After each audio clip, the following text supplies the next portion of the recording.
கிறிஸ்துவுக்குள் மிகவும் பிரியமான தேவனுடைய பிள்ளைகளே, இந்த காலை நேரத்திலே உங்களை சந்திப்பதில் மிகுந்த மகிழ்ச்சி அடைகிறேன். கர்த்தர் ஒவ்வொரு நாளும் நம்மை போஷித்து பாதுகாத்து பராமரித்து வருகிறது நினைத்து கர்த்தரை சோத்தரிக்கிறேன். சென்னையில் வேளச்சேரி உள்ள ஏழு சபை வழங்கும் மனிதன மன்னா இன்றைக்கும் தியானத்துக்கு எடுத்துக்கொண்ட வேத வசனம்.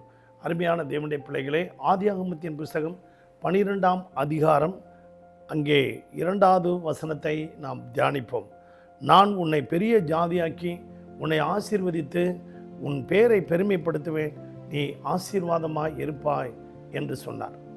அடுத்ததாக நாம் பார்க்கும்போது, பூமியில் உள்ள வம்சங்கள் எல்லாம் உனக்குள் ஆசீர்வதிக்கப்பட்டிருக்கும். உன் நிமித்தம் பூமியில் இருக்கிற எல்லா ஜனங்களும், எல்லா ஜாதிகளும், எல்லா இனமும், எல்லா மக்களும் ஆசீர்வதிக்கப்பட்டிருப்பார்கள் என்று சொல்லுகிறார். காரணம், ஆண்டவர் அந்த 12ஆம் அதிகாரம் 1வது வசனத்தில் பார்க்கும்போது, உன் தேசத்தையும் உன் இனத்தையும் உன் வீட்டையும் விட்டு புறப்பட்டு நான் காண்பிக்கிற தேசத்துக்கு போ என்று சொன்னார். உடனடியாக அந்த விக்கிரகம் நிறைந்த தேசத்தை விட்டு கீழ்ப்படிந்து விசுவாசத்தோடு புறப்பட்டு அந்த கானான் தேசத்திற்கு போனான். பிரியமான தேவனுடைய பிள்ளைகளே, அவன் கீழ்ப்படிந்து போனதுனால அவன் நிமித்தம் பூமியிலே எல்லாரும் ஆசீர்வதிக்கப்பட்டார்கள்.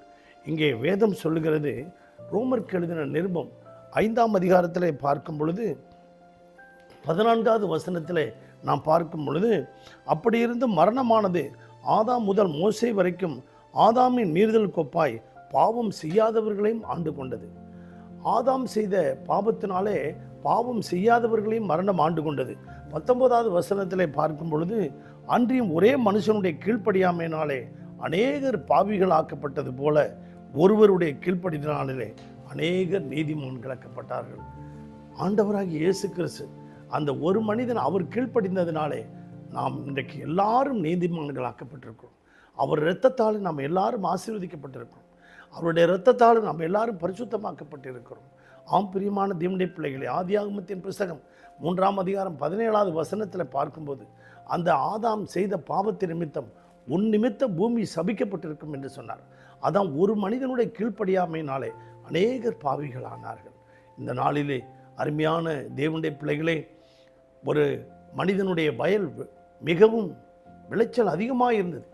உன்னுடைய வயல் மட்டும் எப்படி விளையுது என்று பேட்டி காண்பதற்காக அங்கே விவசாயத்துறையிலிருந்து போயிருந்தார்கள். எப்படி உன்னுடைய கோதுமை மற்றும் இப்படி அதிகமாக விளைகிறது என்று சொன்னார். அப்பொழுது சொன்னார், நான் தரமான விதையை விதைக்கிறேன், அப்பொழுது என்னுடைய கோதுமை விதையை மற்றவர்களுக்கும் நான் கொடுக்கிறேன். ஏனென்றால் மற்றவர்களும் அவர்கள் ஆசீர்வாதமாக இருக்கணும் என்று சொல்லி மற்றவர்களுக்கும் என் கோதுமையை கொடுக்கிறேன். ஏன் அப்படி கொடுத்தால் அவர்களும் உங்களுக்கு போட்டியாக வளர்ந்து விடுவார்களே? இல்லை, என்னுடைய வயலிலே விளைகிற கோதுமையிலிருந்து மகரந்தம் அந்த காற்றடிக்கும் போது அந்த மகரந்தம் மற்ற வயல்களுக்கு போகும்போது அதுவும் நன்றாக விளையும். அதனால் மற்றவர்களுக்கும் அந்த ஆசீர்வாதம் போகட்டும். இல்லாவிட்டால் மற்றவர்கள் தரங்கட்ட ஒரு விதையை விதைக்கும்போது அந்த தரங்கட்ட விதை விதைத்து அந்த கோதுமை வரும்போது என்னுடைய செடியெல்லாம் கெட்டு போயிடும். அங்கிருந்து அந்த மகரந்தம் காற்றில் வீசும்போது என் செடியெல்லாம் கெட்டு போயிடும் அப்படின்னு சொன்னாராம். பிரியமான தேவனுடைய பிள்ளைகளே, ஒரு வேர் பரிசுத்தமாக இருந்தால் அந்த மரம், கிளை, பூ, காய், கனி எல்லாம் பரிசுத்தமாக இருக்கும்.